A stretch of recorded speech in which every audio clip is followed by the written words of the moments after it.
Amnesty International a publié ce 8 février 2021 une étude sur les 35 interpellations sans poursuite que se sont déroulées en France lors de la manifestation du 12 décembre contre la loi Sécurité globale à Paris. L'ONG pointe des arrestations pour infractions vagues, charges sans sommation et une atteinte aux droits. En effet, The Economist vient de sortir un classement annuel, donc selon des critères très connus comme la liberté d'expression, les libertés fondamentales, le pluralisme ou bien l'élection. Et à la surprise générale, la France retrouve ça donc à la 24e position. Une honte pour beaucoup d'experts politiques parce que c'est elle qui a toujours fait la morale aux autres pays du monde. La première question va s'adresser à M. Louis, donc ancien député belge. Monsieur Louis, comment se fait-il que d'un coup, la France bascule dans la catégorie des démocraties défaillantes alors que c'est elle qui fait la morale aux autres pays du monde? Les donneurs de leçons ne sont pas toujours les mieux à même de les donner, ces leçons. Maintenant, je n'ai pas attendu pour ma part Amnesty International pour interpeller l'opinion publique sur le déficit démocratique de nos États, que ce soit la Belgique, que ce soit la France, qui sont assez comparables. Je précise même que la Belgique est classée encore derrière la France dans ce classement qui a été publié récemment. Je pense qu'il suffit de regarder la réalité. Et lorsque vous avez des personnalités politiques, par exemple, comme moi, qui se retrouvent devant les tribunaux tout simplement parce qu'ils ont osé dire des choses dérangeantes dans le Parlement, ben ça pose déjà une grosse question et on montre vraiment qu'il y a un très gros problème démocratique. Si même les hommes politiques ne sont plus libres de dire ce qu'ils veulent dire au sein d'un Parlement alors qu'ils ont été élus par la nation, il est logique que ces mêmes États agissent de la même coercition par rapport à tous les opposants. Et encore plus lorsque ces opposants sont des citoyens comme les Gilets jaunes ou autres, parce que là, évidemment, nous avons la base, le peuple de base. Et on est dans la classe moyenne à ce niveau-là. Et donc, évidemment, si ces gens se rebellent, si les gens osent dire non, osent descendre dans la rue, eh bien, ça met le pouvoir en place en grande difficulté. Et on le connaît en France depuis maintenant François Hollande. Je veux dire, tous les présidents sont détestés et à peine élus, les gens sortent dans la rue pour crier à la démission de leur nouveau président. Donc ça, c'est devenu une habitude. Pourquoi? Parce que le politique ne correspond plus aux attentes de la population et certainement aussi parce que ce déficit démocratique s'est introduit dans le quotidien de la population. On se rend compte aujourd'hui qu'on nous ment à longueur de temps. Et donc les gens aujourd'hui, pour dire non, ils ne peuvent plus se retourner vers quoi que ce soit. Les élections, elles sont la plupart du temps manipulées. Et c'est de manière difficile à comprendre, hein, mais quand on vous dit tout simplement qu'on termine de voter par exemple à 20h et qu'à 20h on vous publie déjà les résultats définitifs, eh bien évidemment vous avez tout compris. Il n'y a que des esprits faibles qui peuvent encore croire que ces élections ne sont pas truquées. Et donc forcément, il faut protéger un pouvoir qui est illégitime. Et pour protéger ce pouvoir illégitime, il faut faire preuve de coercition et limiter au maximum les libertés fondamentales, comme celle de manifester.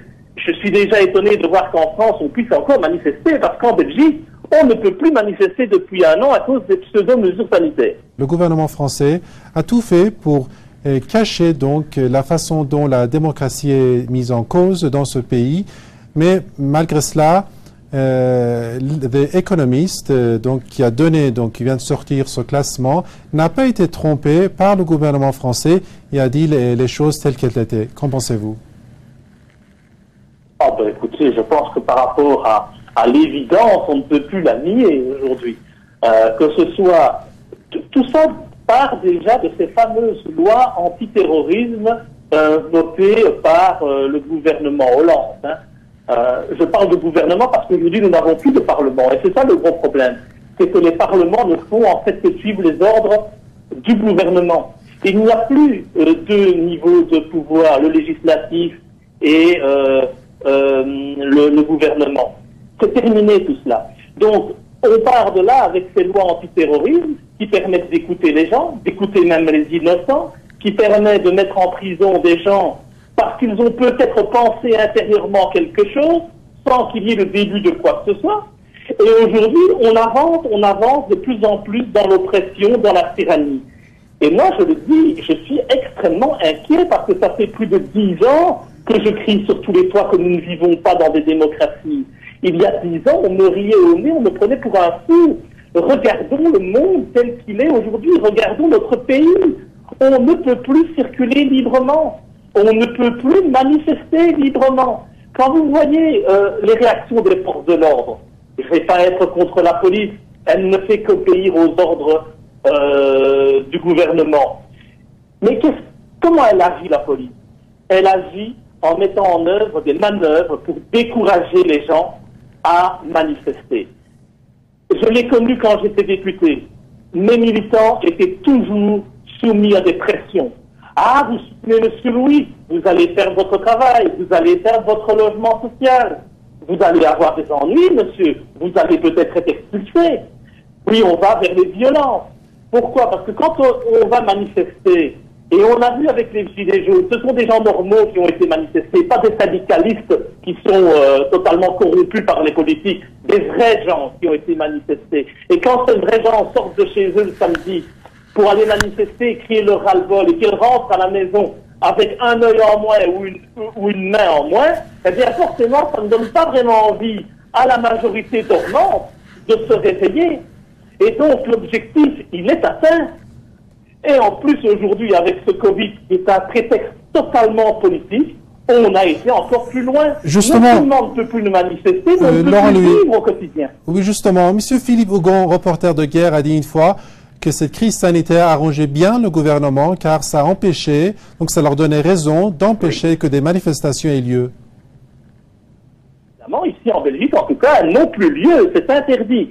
Si on déclare qu'on veut manifester un jour, de toute façon la manifestation est interdite, la police nous attend à la sortie des trains et embarque tout le monde.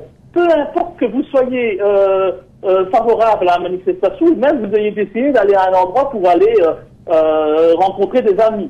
On vous considère comme voulant participer à cette manifestation. Mais forcément, ça arrange le pouvoir en place. Quand vous voyez toutes les mesures qui sont mises en place et qui sont liberticides, pour un virus qui a un taux de létalité mais vraiment ridicule de 3%, eh bien, vous comprenez que ce virus, il va continuer. On va continuer à faire peur aux gens. On va continuer à dire aux gens qu'il ne faut surtout pas se rencontrer. Ah ben forcément, quand les gens ne se rencontrent pas, ils ne savent pas former une opposition réelle face au gouvernement, c'est logique. Ne parlons même pas des réseaux sociaux, puisque les réseaux sociaux aujourd'hui, on ne peut même plus les utiliser comme il y a 10 ans pour essayer de se réunir, parce que tout simplement, on vous supprime. Tout ce que vous dites, il n'y a plus de liberté de penser sur les réseaux sociaux non plus. Ce sont des nouveaux censeurs. Donc forcément que ça arrange le pouvoir en place. Je l'ai toujours dit, le Covid est un virus politique qui a pour but d'instaurer le chaos, un chaos économique, une restriction de nos libertés fondamentales pour mettre en place la mondialisation. C'est pas McDo, c'est pas le Carrefour qui ont des problèmes économiques par rapport aux fermetures. Ce sont les petits indépendants, ceux qui gênent la mondialisation d'un point de vue effectif. Un mot tout de même sur donc la façon dont le gouvernement a fait face à au bilan donc de Economist à la 24e position. On dirait que le gouvernement se fiche complètement car on n'a vu presque aucune réaction de la part du gouvernement. Donc il n'était pas très mécontent de la situation. Oh ben non, je pense qu'ils ont un plan à mettre en place. Et donc évidemment, ce n'est pas un petit rapport de ce genre qui va les déstabiliser. Vous savez, ils sont de toute façon soutenus. Il n'y a pas d'opposition aujourd'hui, il n'y a plus d'opposition. Donc pour eux, c'est totalement insignifiant ce genre de rapport. Ça ne va pas les empêcher de dormir, ça ne va pas les empêcher de diriger, ça ne va pas les empêcher de continuer à prendre des décisions qui vont dans le même sens. Il faut bien comprendre que nos dirigeants sont là pour mettre en place un plan mondial. Et ils ne sont que les petites mains. Et c'est pour évidemment ça que, depuis des années maintenant, il y a toujours cette opposition entre les dirigeants et le peuple. Où peut-on encore trouver un dirigeant aimé par son peuple en Europe? Eh bien, je vais vous dire, c'est en Hongrie, par exemple. Et comment considèrent nos responsables politiques le responsable politique hongrois, Viktor Orban, comme un dictateur? Vous aurez tout compris en comprenant cela. Excusez-moi de vous interrompre. Donc, vous dites que c'est toute l'Union européenne qui est une démocratie défaillante? Mais bien évidemment, nous sommes totalement... Je crois que les gens ne se rendent pas compte que l'Europe aujourd'hui, il n'y a aucun avenir en Europe aujourd'hui. Il n'y a rien de bon qui s'annonce. L'Europe, elle est destinée à péricliter. Et quand je dis péricliter, c'est pas l'Europe au niveau politique, hein, c'est le peuple. On le voit bien. Où sont encore les grands projets d'envergure en Europe? Nulle part. Où sont les grandes valeurs? Nulle part. On s'assied dessus à longueur de temps. Il n'y a plus rien en Europe. Je vous prédis que d'ici 30 ans, l'Europe sera une zone de tiers-monde. Et les grands pôles seront les États-Unis et l'Asie. Mais l'Europe, elle est terminée. On l'a démolie à tous les niveaux.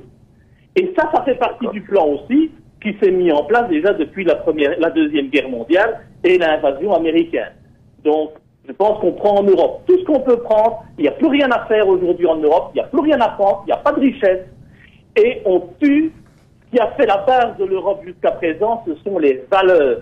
Les valeurs de liberté, d'égalité, de fraternité, ça n'existe plus. Aujourd'hui, on dit à votre voisin de vous dénoncer si vous rencontrez votre ami chez vous. Vous vous rendez compte un peu de cette situation?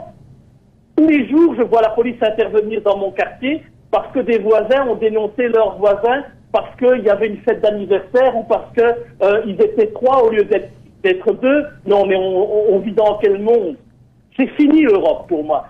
La démocratie, elle est morte. Bien, Laurent Louis, ancien député belge, merci beaucoup d'avoir apporté des précisions très précieuses à l'émission du débat et à très bientôt.